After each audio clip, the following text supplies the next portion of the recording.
Hello, welcome to the channel Why Stories. Enjoy watching. Once there was a small, but very friendly family. It consisted of a dad, a mom, a girl, and a boy, everything as it should be. The young parents were just over 30 years old, the daughter was 5.5, and the little boy was just 1 year old. They lived in a beautiful historical city named Fisherville, which the Fiorentina family loved dearly. That was their surname. They had lived there all their lives and did not want to move. Even during times of mass migration to the warmer south, they remained loyal to good old Fisherville, and both spouses Fiorentina had their own families in this city.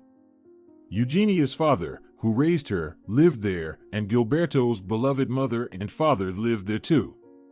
Eugenia and Gilberto knew each other from school. They studied together in primary school, fell in love, even started dating, but what kind of love and relationships can there be among 10-year-olds, especially at a time when there were no phones? Fortunately or unfortunately, the paths of the little lovers diverged. Gilberto's family moved to the other end of the city, changed their apartment for a house, so to save time and money on transport, they transferred their son to another school.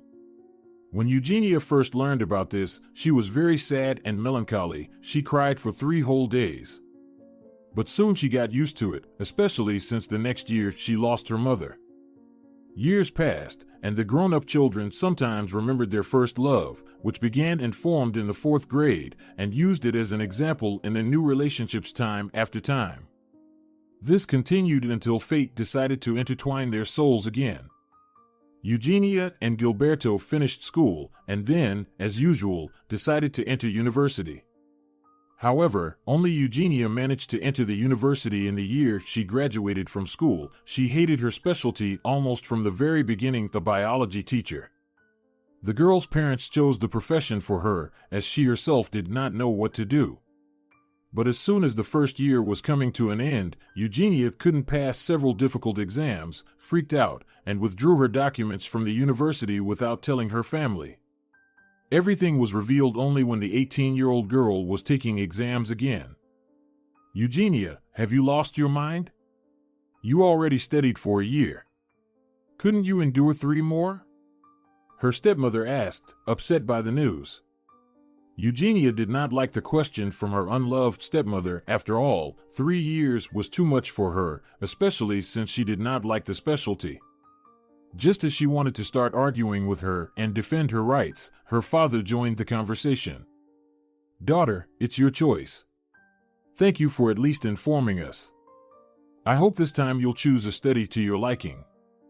The father's support worked wonders, as the girl found great motivation to go into a specialty related to painting or architecture, theatrical art, or music. There weren't many such specialties in Fisherville, so the choice was small, and the girl took the general entrance exams, and the results showed that she should become an art teacher. Well, the girl was satisfied with this option. Meanwhile, Gilberto could not get into university in his graduation year due to his sister's illness. His sister Victoria fell ill with diabetes, weakening her immune system so much that she could hardly leave the house, constantly catching colds, suffering from even simple ailments severely. As their parents worked a lot to earn more money for expensive medicines and effective treatment for their daughter, Gilberto had to be at home almost all the time to take care of Victoria. He spent the entire year at home, but his sister got better, was able to return to school, and even started swimming, as she always wanted. Then the young man could finally return to his former life and start his long-awaited education. He chose what his heart was drawn to, the theatrical direction at the university. And so, the calendar flipped, showing the date September 1st. Early in the morning, the new students arrived at the main entrance of their old university, where teachers stood with signs of specialties. One read graphic arts, another to painting, a third musical accompaniment, and a fourth theatrical arts. The young and noisy guys crowded around their signs, looking around as if they were small children on a tour in a doll or car museum. And then their eyes accidentally met. Of course, they recognized each other immediately. Thus, their second romance spun, but this time for a lifetime. Sadly, it was a short one. Gilberto and Eugenia went through fire and water together, supporting each other during hardships and problems. They graduated from university and got married that same year, becoming the Fiorentinas. A year later, they received joyful news Eugenia was carrying a child under her heart. "So, what shall we name our little one?" "You come up with a boy's name, and I'll choose one for a girl," the girl suggested to her husband. He agreed, and then for a month, the couple thought about the name. Gilberto contemplated naming his son after his father's Constantine, while Eugenia wanted to name their daughter Libra, as doctors and a fortune teller predicted the girl would be born in October. And when October finally arrived, a miracle happened. A blue-eyed, curly light-haired girl was born. A name associated with the month didn't suit her at all, and the Fiorentinas had fallen out of love with it by the time the girl appeared. "Maybe Marisol? Her eyes are the color of deep sea, and they are shining so bright as the sun," said Gilberto, pointing at the baby wrapped in a soft pink towel. That settled it. Marisol, or Mari for short, grew up to be a smart, patient, and curious girl. She easily learned and remembered poems, loved to walk and play with neighboring children on the playground. Mari gladly went to kindergarten and to drawing classes. Of course, the girl inherited her parents' artistry and passion for creativity, both of whom worked in their profession. And then, when the little girl was just 4 years old, the parents sat her on the couch, sat next to her, and told a fairy tale. "Mari, do you know the fairy tale about the watermelon?" "Let Mom and I tell it to you," Gilberto began, stretching his legs and stroking the little girl's head. "So, there once lived a daddy watermelon. He grew happily in his garden, watching other watermelons grow nearby. And then he started paying attention and saw the most beautiful mommy watermelon. The chubby one approached her and said, 'Oh, mommy watermelon, you are so beautiful, be my wife.'" Eugenia told this fairy tale with such enthusiasm that she even started clapping her hands and laughing. Gilberto continued. "And then the mommy watermelon agreed, because the daddy watermelon was kind, sweet, and charming.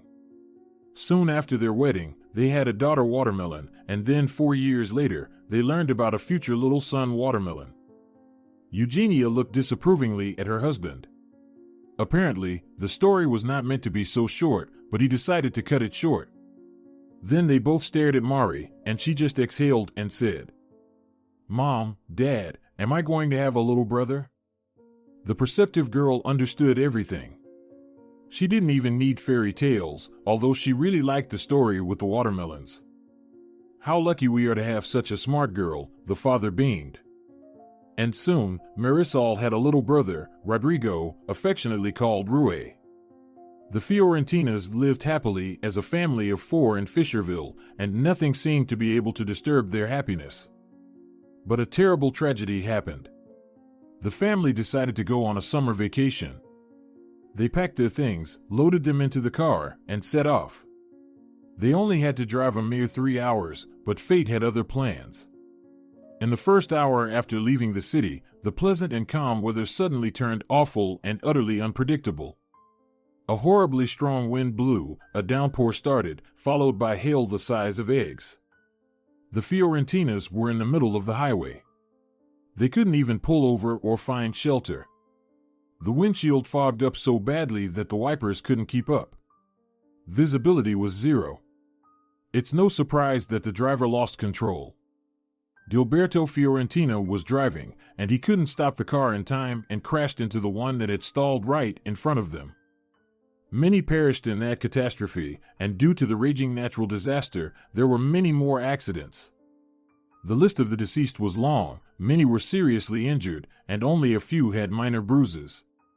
The most unfair part was that, as soon as all these collisions and cars going off the road happened, the weather changed immediately, the clouds dispersed, the sun's rays lit up the wet fields, melted the hailstones, dried the road, and somewhere, even a faint rainbow appeared.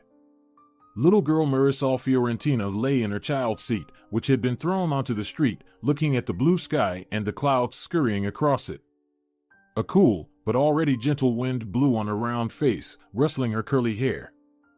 She couldn't get up or free herself from the restraints of belts and plastic, so she just relaxed as much as possible and waited for help. Fortunately, for the little girl, everything that had happened to crumpled cars, wheels, bodies, and the bodies of her relatives was all behind her. At first, she was silent due to shock and the inability to move properly, but then she heard someone in the distance groaning and coughing heavily. Then Mari started to scream at the top of her lungs. "Help! I'm here! Mom!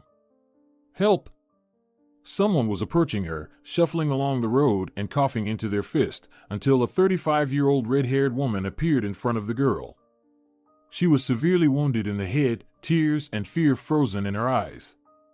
Mechanically, the woman skillfully unbuckled the belts from the child's seat. It was immediately clear that she knew exactly what she was doing. Whispering softly under her breath, "Shoo, hold on, everything will be all right," seemingly more to reassure herself than the girl. It was only then that Mari realized she couldn't move. Her legs were limp and wouldn't obey her will. The woman tried to lift Mari, but she was too weak for such a burden, especially since the girl was already quite big and heavy. On the second attempt, the rescuer couldn't hold on and fell with Marisol right into a ditch by the road, which was nearby. The ditch was quite deep, wet, and muddy. The washed-out soil immediately dirted them. The woman passed out from the fall but was breathing quietly, and no matter how much Mari tried to shout and touch her face and body, she wouldn't wake up. The little girl couldn't move her legs, so even if she wanted to, she couldn't have escaped from this trap. She lay in that cold pit, remembering what her parents had taught her. A couple of days before the trip, they had taught their daughter how to survive in the wilderness, not to approach animals, not to eat unfamiliar berries, not to drink dirty water, not to walk near cliffs, and the like. Then it dawned on her if her father had given her a lovely pink whistle, which Mari could use in case of danger. For 2 days before the trip, the girl ran around the house, whistling into it, wearing it around her neck like her most important and only piece of jewelry. Then she unzipped her jacket and pulled out her favorite thing, clutching it in her small fist. After a while, Mari started to feel sleepy. She was about to close her eyes and try to sleep, but the sound of approaching sirens changed her plans. The girl waited to hear the voices and footsteps of the rescuers, and then began to whistle with all her might. Fortunately, they heard her, and the team rushed to help her and the red-haired woman, still lying quietly unconscious. The next thing Mari remembered was being transported on a stretcher. Then she smelled the scent of medicines. Doctors in nasty rubber gloves touched her, made her look at the light of a flashlight, open her mouth, answer various questions, changed her into some paper shirt, and sent her to a ward with other people. She lay under the same paper sheet, lonely and miserable, and began to cry quietly. A little later, a young nurse approached her and handed her the whistle, the last gift from her parents. Sometime later, a woman with her hair tied up in a bun, wearing a brown striped jacket, and a man in a gray vest and greenish glasses approached the girl. They had very serious, but slightly sad faces. "Do you know where my parents are?" Mari immediately asked before they could even introduce themselves. "That's exactly why we're here, dear. Marisol Fiorentina, right? We're from the Child Services. We deal with children in difficult situations." Then they told the girl that no one from her family had survived, so she could either be sent to her older relatives, grandparents, or to an orphanage. They had already contacted her relatives and told her to be patient. Mari wondered who would take her, but she never expected that all her grandparents would refuse her. Did they not love her? The girl spent another day crying in the hospital bed, not talking to anyone. And then the same man and woman from Child Services returned.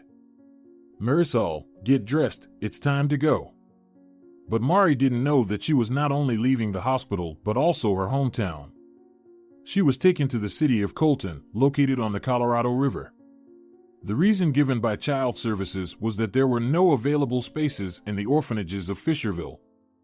Although Mari wasn't strongly opposed, as she saw no reason to live in a city with people who didn't want to take in their own granddaughter. Upon arrival at the old orphanage, the girl was placed in a room with 16 other girls of various ages. There were 4-year-olds, 10-year-olds, and even 16-year-olds. All the children gathered to see the new arrival, with boys coming from their room or the hall, looking at the unfortunate 5-year-old girl. They all understood her, as most of them had experienced similar situations. The girl was shown to her room and pointed to a bunk bed where she was to sleep. She got the lower bunk right by the window and the radiator. The children were sad and gloomy, and Marisol didn't want to interact or live with them. The driver carried in a box of the girl's belongings. They brought them from her home, mainly her clothes, a couple of toys, and a photograph of their family in a white frame. It turned out that just 2 hours earlier, a 7-year-old boy, another victim of the accident caused by the sudden downpour, had been brought to the same orphanage. Mari learned about this at dinner when the head of the orphanage and the director, Senora de Silva, stood between the two tables and made an announcement. Then it became clear that she only addressed the children in 2 cases, when the orphanage had new arrivals and when someone was being taken into a family. Kids, she raised her right hand towards the boys' table to quiet them down. Due to recent events, we have new members in our home. Marisol, stand up, dear. The girl stood up from the table, all eyes on her. And Francisco. Then a fair-haired boy with a cast on his arm and a scar near his eye stood up. But the only one he was looking at was Mari. Then the girl realized they would become best friends. 2 years had passed since then. Orphans came and went from the orphanage, some grew up and left the home, and some were lucky enough to be taken into a family. Mari and Pacho, as Francisco was affectionately called, stayed aside. They hoped to be adopted together into one family, but of course, such a thing was unlikely to happen. Parents rarely took more than one child at a time. Moreover, in Colton and the neighboring cities, few could afford it. Senora de Silva's orphanage was a warm and kind place, unlike most children's homes. Although she kept its inhabitants in strict discipline and watched over the children's behavior like a hawk, she loved them dearly and wished each of them happiness. She herself had been an orphan, lived in a very unpleasant orphanage, and therefore tried hard to alleviate the heavy burden of these unfortunate children. Of course, Mari and Pacho had other friends, Kate, who was once abandoned by her mother in a shopping center, Leonardo, whose only relative, a grandmother, died of old age, and Sancho, the eldest of the gang, lost his relatives in a car accident. Sancho was a role model and mentor for the younger ones, trying to help Senora de Silva in raising the kids. He could play the guitar. Often everyone gathered in the living room, sitting on chairs, or a sofa, or cushions, and listened and sang songs. All the children lacked something, but not Mari and Pacho. But one day, an event disrupted the idyll of the best friends. A family decided to adopt Francisco. They wanted their sick daughter to have an older brother who could help them take care of the little girl. And Pacho was just the right age, 9 years old, not too much, but not too little. Upon learning this, the boy began to refuse and argue with the housekeeper, saying he wouldn't go anywhere without Mari, and eventually locked himself in the bathroom. Marisol, dear, come to me, Senora de Silva called the girl, who was sitting in the corner of the room in tears.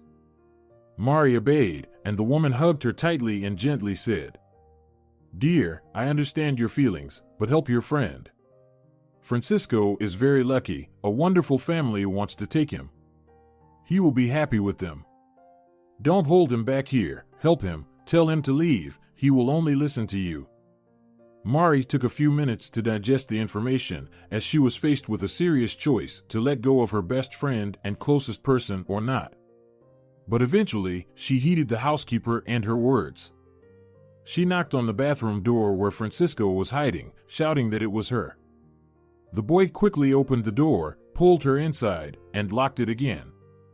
Pacho, you have to go.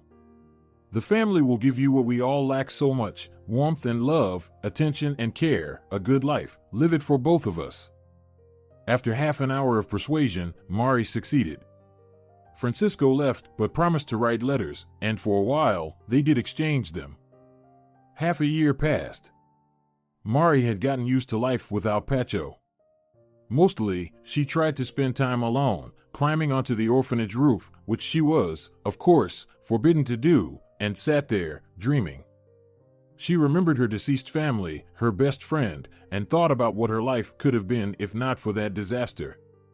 At other times, Mari studied hard, participated in school science competitions when possible, and loved to play volleyball with classmates in the free section after school.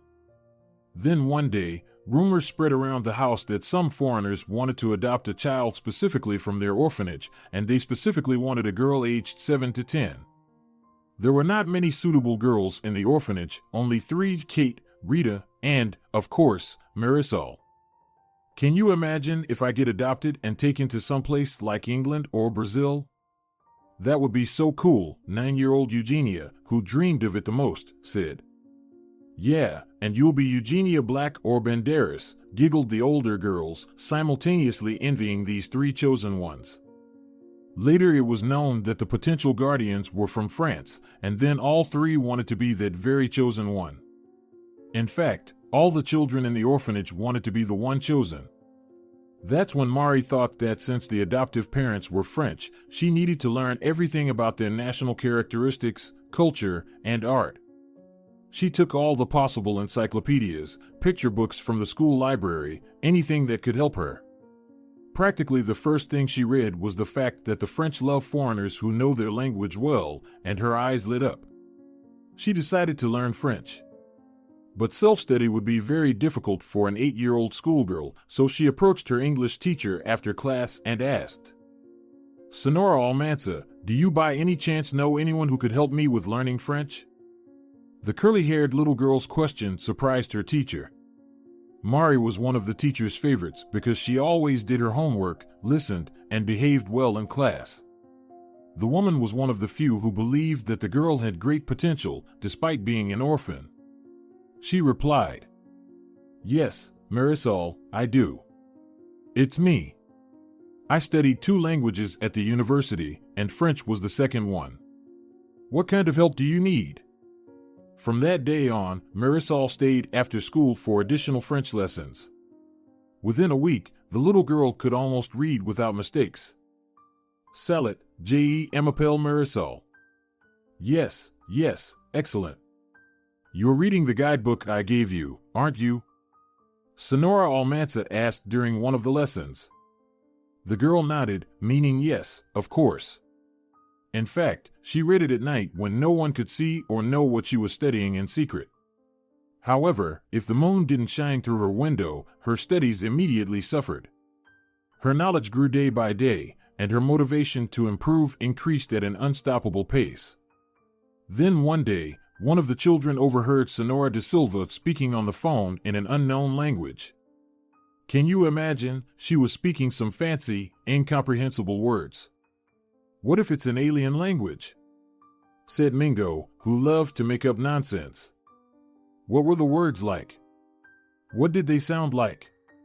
Kate was curious about the situation.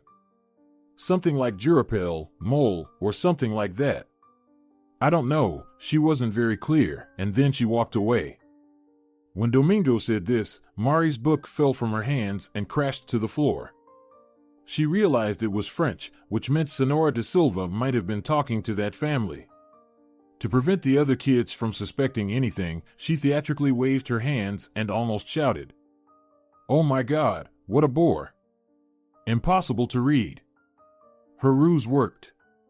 After all, no one in her surroundings liked to read and obviously didn't know that Treasure Island was one of the most interesting books in the world.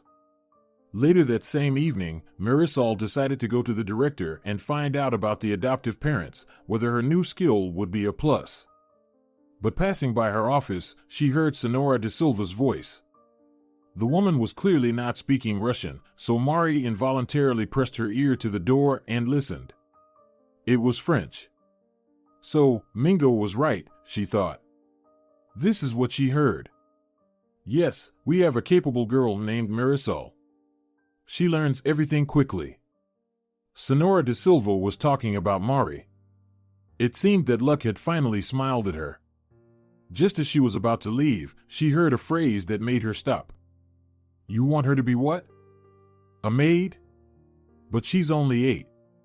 All the good mood and euphoria vanished from Mari at the very moment the director mentioned the word maid. Without thinking long, the second grader ran outside to catch her breath.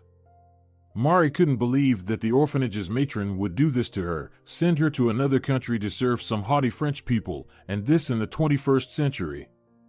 The girl didn't know what to do. She certainly didn't want such a fate for herself, so she climbed to her secret place, the roof, and began to think long and hard. She spent so much time in her thoughts that she almost missed dinner. But Mari knew she couldn't skip it, as she would immediately be suspected. After dinner, when she cleared the table, wiped it, and went to wash the dishes, as it was her turn according to the schedule set a month in advance, she continued to think about her next steps.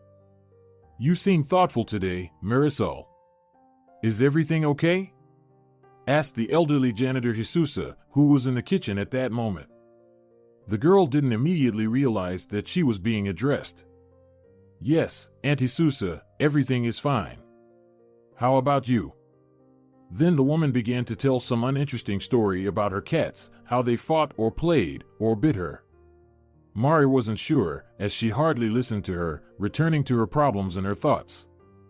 That evening, when everyone was going to bed, Senora de Silva, as usual, walked through the rooms and wished good night, although she was actually checking if all the orphans were in place.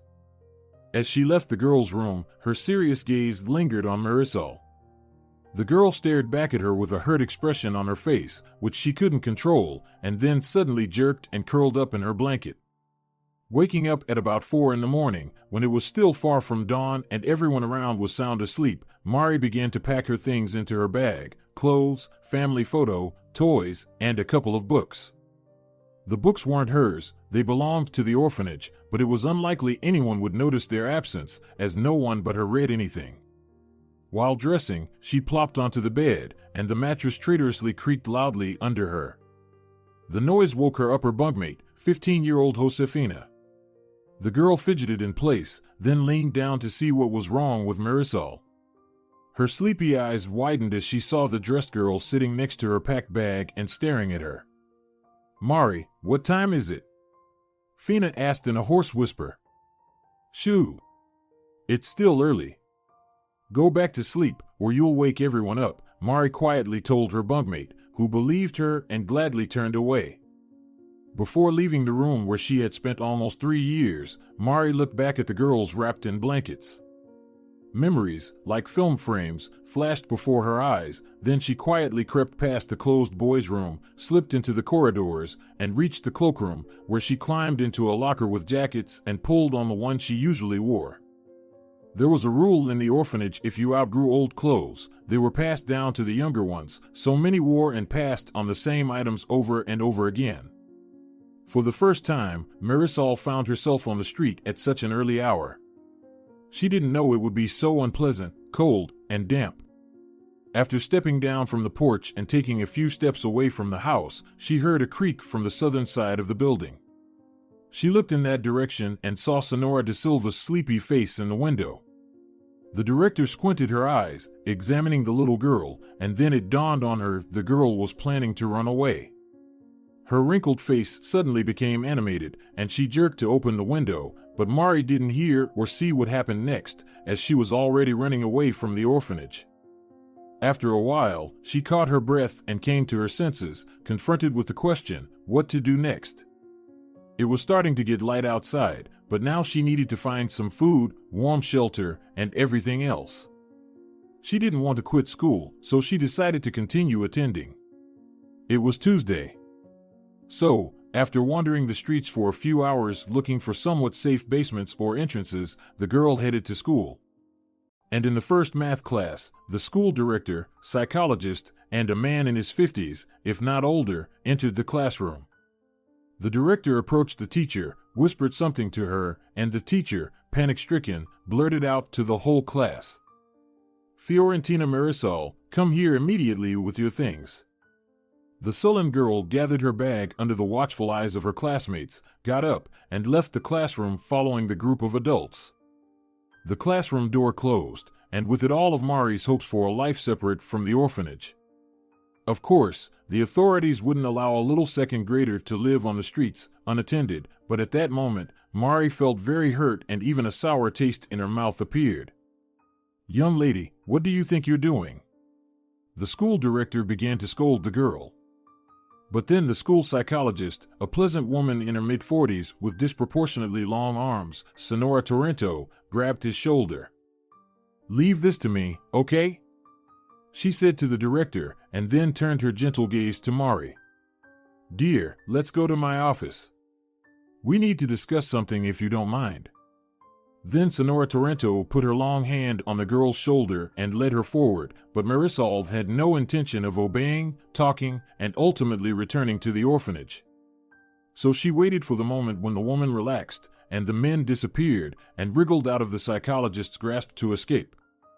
Marisol, Sonora Torrento managed to say. But the girl was already dashing away from her, straight to the common cloakroom for her jacket, like a mouse searching for something tasty in dry grass. Mari searched for her clothes and finally found them, starting to take them off the hook when suddenly a man's voice behind her yelled, "Hey!" She turned around and saw the director with the unknown man. Then the girl looked around and ran in the opposite direction, where one might think was a dead end. Senor Flores was initially relieved, thinking they had cornered the girl and wouldn't have a problem taking her from there. But he hadn't counted on one thing: there was a door to the storage room with a small window. Mari quickly darted in there, threw a mop on the doorknob, overturned a bucket, placed it on a box, pushed her bag and jacket through the window, and began to climb out herself. The director couldn't open the door, so he banged and shouted, "Fiorentina, what are you doing? Open up, we'll get you out anyway, you can't escape." He was angry because all these cat-and-mouse games were new to him. Even the teenage boys didn't behave like this when they ran out of the toilets if they were caught with cigarettes or other school-prohibited items. The noise attracted other people: a security guard, the deputy principal, and a janitor. They found out what was happening, and then the janitor exclaimed and turned to the director. "Senor Flores, there's a window in this room. She must have already jumped out." After her comment, the director paused for a moment, then put all his weight on the door handle. The door opened. But even the soles of Mari's disappearing feet were no longer visible. "And you," the director, let a little second grader escape. "How am I supposed to go back to work without the child? Who will be responsible for this?" The silver-haired man suddenly became angry. Apparently, he was from Child Services. He threw up his hands, pushed through the onlookers, and left the cloakroom. At that moment, Mari had already moved far enough away from the school. She felt hungry, so she took out a notebook, a book, and a blue pencil from her bag. She wrote 4 food on the paper, then set the book up as a stand, and made herself a seat out of cardboard boxes from the nearby dumpster. Cardboard, her bag, and on top of the bag, little Mari herself. She took off her hat to collect money and placed it next to the sign. The sight was heartbreaking: a little girl in a dirty jacket with tousled hair and furrowed brows, all huddled up on her bag, shivering. People passing by clutched their hearts, gasped and moaned, lamenting. Why is a child alone on the street? Where are the authorities? Children are begging. And similar phrases flew past Mari. She didn't respond, just sat quietly, hugging her knees, waiting for someone to throw in some money. Occasionally, someone did, small change of 1 or 5 pennies, sometimes even a €1 note, and by the end of the day, Mari had collected a total of €12. A woman brought her some food in the evening, a couple of sausages and a poppy seed bun. For her, it was an achievement. But as good and popular as this place was, she couldn't stay there. Someone among the passers-by might have called Child Services. So she went to a tiny 24-hour corner shop, bought another bun and some water, and started looking for a suitable place to spend the night. As darkness fell, suspicious people began to appear on the streets, so she urgently needed to find a hiding place. In an old entranceway, Mari found a small basement with a wooden door. There was an old dusty chair, a child's bicycle, a few boxes, and an artificial Christmas tree. Apparently, one of the residents had turned this place into a personal storage room. Oddly enough, it wasn't even locked. Mari, like a little street cat, ate part of her provisions and settled in the chair, but she slept longer than planned. Waking up almost at noon, swallowing the rest of her bun and washing it down with water, Mari stretched her limbs, which had become numb from her curled-up position, and didn't hear someone coming down to the basement.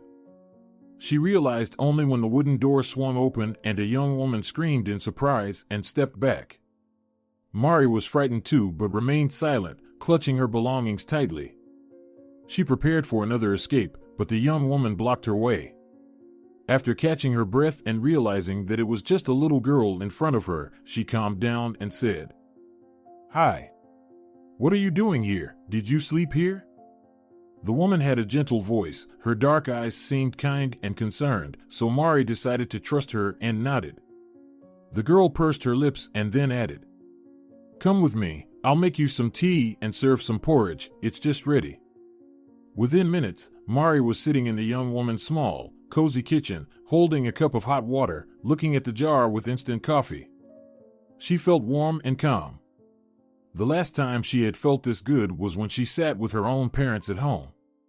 Her father would sip coffee, glancing at the clock so as not to be late for work, while her mother would cut sandwiches for her daughter and hold her belly, where her little brother was then growing. "I'm Natalie." "What's your name?" asked the apartment's owner. "Helena," Mari lied. Soon, Mari had eaten her fill of porridge, drunk her coffee, and asked to use the toilet. When she came out, she heard Natalie calling someone on the phone, whispering, "So, what should I do? I don't want her to get into trouble." "Okay, I'll call the police," Natalie sighed. Marisol quietly put on her shoes, grabbed her bag, jacket, and was about to open the door, which was too noisy and attracted a lot of attention. Of course, Natalie immediately ran to the exit and shouted, "Wait, I'll help you." But the girl had already dashed onto the staircase and flitted down it so fast that Natalie didn't even try to catch her. And so, Mari was alone on the street again, without any options for where she could spend the next night. And she had to start begging again to have something to eat for dinner, with only €6 left in her pocket. She sat on a bench, catching her breath and thinking about where to go next. Then, like an arrow shot by Robin Hood himself, an idea struck her mind. She needed to find Pacho's house. They had exchanged letters, which she had taken with her, of course. Rummaging through her bag and pulling them out, she read the address, St. Nicholas Street, house 15 or 16, it was unclear, as the young boy's handwriting was SOSO. But that was a minor detail. The problem was, Mari didn't know the city at all. She had only been to 3 places, the orphanage area, near the school, and a sports center where the orphans were taken a couple of times for free sports lessons. St. Nicholas Street was definitely not nearby any of these places. Her only option was to ask passers-by. But while Mari approached people who were in a hurry and quickly responded that they didn't know, she saw something like a city map at one of the bus stops. Approaching it, she realized that all the streets were labeled and even the public transport routes that could help her get there were indicated. Elated, Marisol waited for the right trolleybus and, along with a few people, boarded the old, noisy vehicle. The conductor, a woman in her 50s, approached each of the new passengers, a man in a black hat with a bag, a woman with fiery red hair, and a boy about 15 years old. They, of course, paid the fare, and then the conductor reached the little Marisol, who tucked away in a corner of the trolleybus, trying to appear invisible. "Ahem, please pay the fare," the conductor cleared her throat and said. Mari initially didn't respond, pretending not to hear, but her ears, burning red, gave her away. The entire trolleybus watched this scene, waiting for the epic resolution. The conductor repeated her request and approached the little girl even closer. "Sonora, I don't have anything," Mari said in the most pitiful voice she could muster. Her sad child's eyes looked up at the woman, who had never known what to do with fare dodgers. She had thrown out drunken men refusing to pay, saving their coins for another bottle of liquor, but with children and teenagers, it was different. She usually softly persuaded them to get off at the next stop to avoid trouble, warning them about future inspections and the possibility of their parents being fined. But with Mari, she decided to do the same, albeit less forcefully. My parents are dead, Mari blurted out rather sharply and loudly when the conductor mentioned them. Many passengers heard this. Elderly women clutched their hearts or covered their mouths with a hand, forming a house shape with their eyebrows. One man immediately began rummaging in his pockets to pay for the little girl, but the conductor signaled to him that it wasn't necessary. Pretending that the girl had paid herself, she sat down and started looking out the window thoughtfully. The trolleybus returned to its usual silence and detachment, as is common in public transport. After almost half an hour, Mari got off at the right stop, glancing gratefully at the conductor before leaving. The woman blinked meaningfully, saying nothing, but it wasn't needed. The new district of Colton was interesting and quite unusual for the girl. Most of the buildings were new, and there were few trees or any vegetation on the street. The runaway approached the map at the bus stop and began to examine it, where she was and where St. Nicholas Street was. It wasn't far at all, she just needed to walk along the park, turn onto Central Street, walk a bit, and reach her destination. So Mari did, but while there, she became very thirsty. She sat on a bench and counted her remaining money. She had enough for water and even a bun. She was about to look for the nearest shop, but saw a water dispenser in the middle of the park. There, for just 5 pennies, she could press some buttons and get a cup of fresh water. Near it stood a man with a boy about 5 years old. Approaching closer, Mari could hear their conversation. "Tim, come on, hello, we've already taken water here 300 times. You press here, choose a cup, then press the water button, and put the cup here." The father was initially nervous, but when his son said he just forgot, the adult immediately softened. "All right, go ahead then, let's not hold up the line, we have people waiting here." But seeing this scene made Mari feel melancholy. She thought, if she hadn't left the orphanage, she might have been taught by close people how to use a water dispenser. Then she snapped back to reality, remembering the director's setup and the French wanting to make her a maid. After drinking water and regaining her strength, Mari continued her journey, and within 15 minutes she reached St. Nicholas Street, lined with attractive 1- or 2-story houses. The first house she saw was number 45. This meant she had to go further to find the desired 15th or 16th house. This area was clearly affluent, well-kept lawns, clean yards, lavishly decorated houses with tall fences. The entire view reminded her of some architecture or design magazine picture she once saw in a store. The numbers decreased: 40, 32, 25, 19, 17, and when she approached number 16, she heard piercing children's laughter. Instinctively, she hid behind bushes of some bright green, leafy plant. Peering out from the undergrowth, Mari first saw a beautiful dog, a golden retriever, frolicking on the lawn, waiting for someone else to come out of the gated part of the yard, barking and wagging its tail. A boy finally emerged. Mari recognized him immediately. Of course, it was her best friend Pacho. She had found him. Just as she was about to come out of hiding, she saw someone else with Pacho. Remembering her friend's letters, she realized it was his new sister Alicia. Alicia had a congenital defect, an underdeveloped right leg, which meant she had to wear a special prosthesis and often use crutches or even a wheelchair. Pacho's adoptive parents wanted to adopt a child who could help her more in an emotional sense than physical. They wanted them to be friends, play, and grow together, as advised by psychologists and doctors. They never regretted their decision, as Pacho was the perfect choice: kind, caring, honest, loving, and responsible. Of course, Marisol understood this, so she decided to watch her friend. He was running on the grass with the dog, laughing, helping the girl walk with them, and the 5-year-old was very happy, smiling broadly, laughing loudly, trying to frolic with her brother and the dog, but suddenly fell. Alicia cried out and fell on the grass. Instead of picking her up and comforting her, Pacho simply lay down next to her. He stretched out his hand with his index finger pointing up.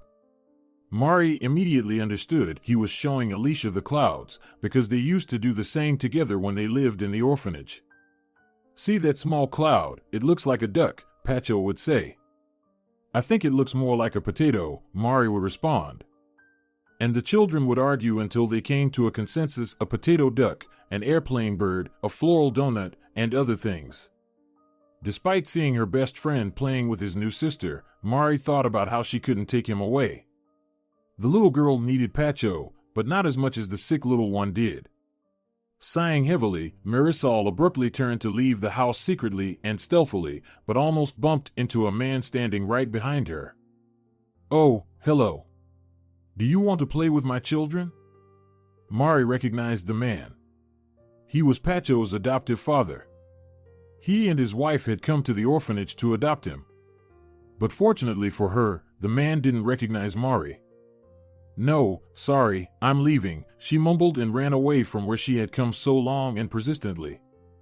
Turning back only once, she saw Alicia and Pacho hugging their father on their cozy home's territory. It seemed to Mari that Pacho looked after her, but she definitely wouldn't have stopped. A couple of hours later, Marisol sat on a boulevard, again begging for alms. There was a fair number of passers-by, but few were giving any money. This was problematic, as the girl craved something hot to eat. She felt increasingly upset about her situation, missing Pacho, her deceased family, even the orphanage. Mari wished those French people had never crossed her path. She would rather have stayed familyless, lived in the orphanage until 18, then worked or studied while living in a hostel or sharing a rental. That's how she envisioned her favorable future, having lost hope that anyone kind and pleasant like Pacho's adoptive parents would ever adopt her. Overwhelmed by these oppressive thoughts, Marisol began to get angry. And then, unexpectedly, her anger poured out in a stream of words, but in French. "Please, give something for a poor abandoned orphan's sustenance," she said, stretching out her hat to people. And this worked better than just sitting silently with a sad note. More money started coming in, even if the number of perplexed faces increased. Of course, French wasn't a common language in this country, especially not in Colton. Only children from affluent families, the so-called elite, learned it in one particular gymnasium, and into this elite, a poorly dressed orphan begging in an old hat could not possibly fit. For about 40 minutes, Mari showcased her skills and knowledge until she completely ran out of energy. She hadn't eaten for a long time, had been walking and riding around the cold city. Her throat was dry with a painful and bitter sensation, so she began packing up to go to a store for some coffee, where they pour boiling water for free. Just as she packed her things and looked up, she saw a well-dressed man with a square leather briefcase slowly walking past her. Mari decided to say something in French as a last resort, hoping he might notice her and give more money. She chose to recite a popular children's poem she had liked and memorized. Her plan worked, as the man stopped, turned, and approached the little girl. "You know French, young lady?" Quite a rarity these days, he complimented her, but didn't take out any money. To which Mari responded, "Oui," and smiled faintly. She was pleased to receive a compliment, but €1 would have been much more useful in her situation. Before Mari could move, the man continued talking to her. "What is such a talented girl doing on the street? Can I help you with something?" It was strange that an adult man with gray hair and wrinkles was addressing a second grader so formally. If it weren't for his serious face, one might think it was all a big joke. But this well-dressed man was 100% sincere. However, Mari didn't want to get involved with anyone, as she had already trusted a couple of people in the past 2 days who had immediately betrayed her. The girl shook her head and began to walk away from the polite passerby towards the stores.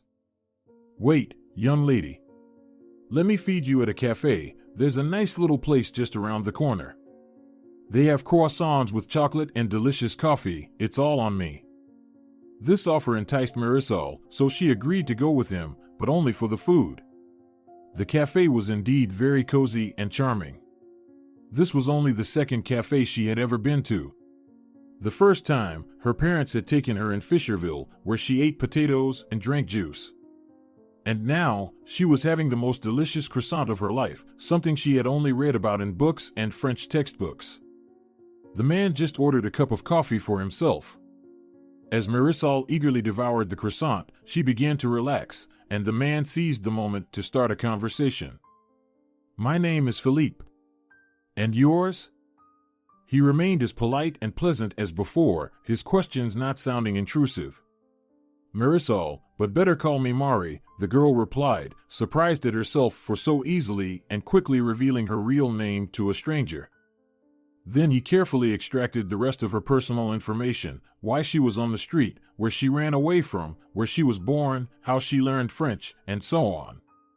Marisol found it so easy to tell this man everything about herself, feeling his sincerity and simplicity. He didn't blame her, wasn't worried about her, didn't try to call the police or child services. Philippe simply listened to the girl, absorbing every word she said. After all the questions were asked, Philippe teared up. He pulled a handkerchief from the breast pocket of his jacket and wiped the tears from his eyes and cheeks, then he sighed deeply and said, "My wife and son died in the same car accident where you were, Marisol." His voice suddenly trembled, but he didn't try to hide it, as he apparently developed trust in the girl. "Did you see them there?" Her name was Irene, and the son's name was Adriano. Irene had bright red hair and green eyes. Suddenly, memories of that terrible time returned to Mari's mind. The red-haired woman who had freed her from the child's car seat, trying to calm her down. Did she have a heart-shaped mole on her left temple? This question shocked Philippe. His face instantly became so sad and old that the girl realized her rescuer had been the wife of her new friend. They sat in silence for another 10 minutes, contemplating what they had just learned. Both had suffered irreparable losses in their lives. After the silence, Philippe was the first to speak. "Mari, dear, you can't live on the street, it's dangerous. You are very talented, you deserve a better life." Then Philippe sighed deeply, looked into the girl's eyes, and added, "Can I adopt you?" Mari choked on her coffee when she heard this. Mixed emotions overwhelmed her heart and mind. She had given up hope of ever hearing something like this. Now she understood what the children who were taken from the orphanage meant. Now she realized the joy of being chosen by someone else. "Yes," she stammered, her smile so wide and long it stretched from ear to ear.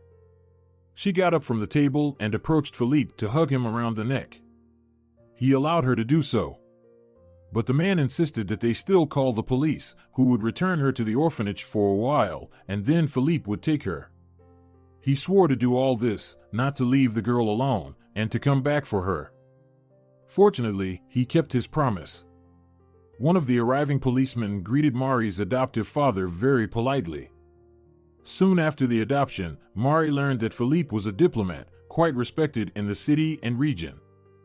Upon arriving at the orphanage, Marisol apologized to the director for her escape and the inconvenience caused, and upon her soon departure, she thanked the woman for her kindness and for raising generations.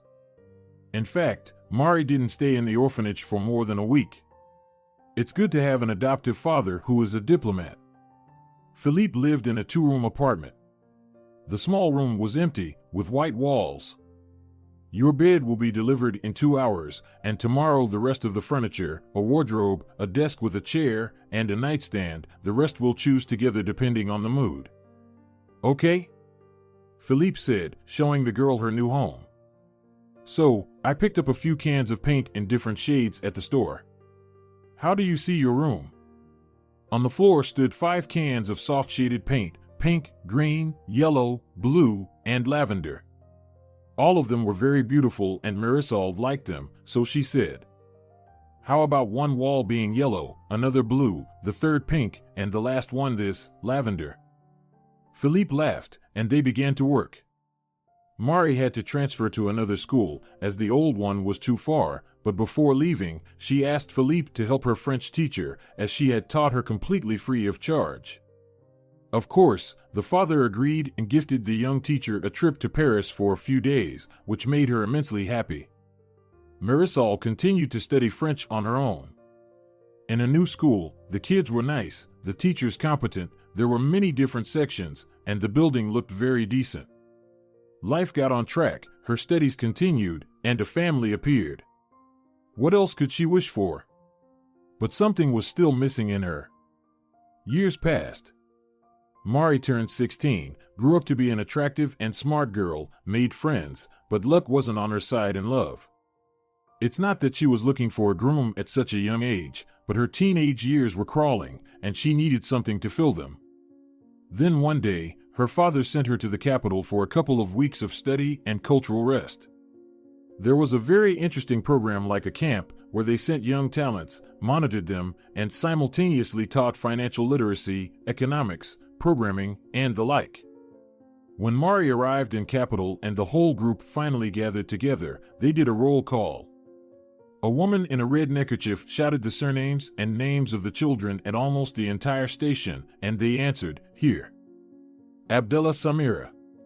Delgado Alejandro. Gomez Montero Margarita. Hidalgo Violeta. Madariaga Mateo. Torres Maria. Trevino Francisco." Mari was looking at everyone who responded to their name. And on the last person, she stopped. Only after a minute of stunned silence, skipping her name in the roll call, did it dawn on her that this Francisco, standing 2 meters from her, was her Pacho. "Hey, you are Fiorentina Marisol?" "Yes?" "Answer me." The shouting woman was shaking Mari, who seemed lost. She told her, yes, she is Marisol. At that moment, Pacho looked at her, hearing the familiar name, opened his arms wide and hugged her tightly. He was so handsome and happy. They spent all this time together, discussed their lives over the past years, exchanged news, got to know each other again, and soon realized that they loved each other and that the separation had been hard. On the last day of the trip, they promised not to part anymore and kept their word. In Colton, they continued to meet, got to know each other's parents and families. And one day, the young couple in love was lying on the lawn, looking at the clouds. "It looks like a heart," Pacho said, pointing his finger at the sky. "You know, Pacho, I agree with you this time," Mari replied, as their fingers intertwined. Thank you for listening to the end. Don't forget to subscribe and like. It really motivates us. All the best. If you're enjoying it as well, leave a like and subscribe.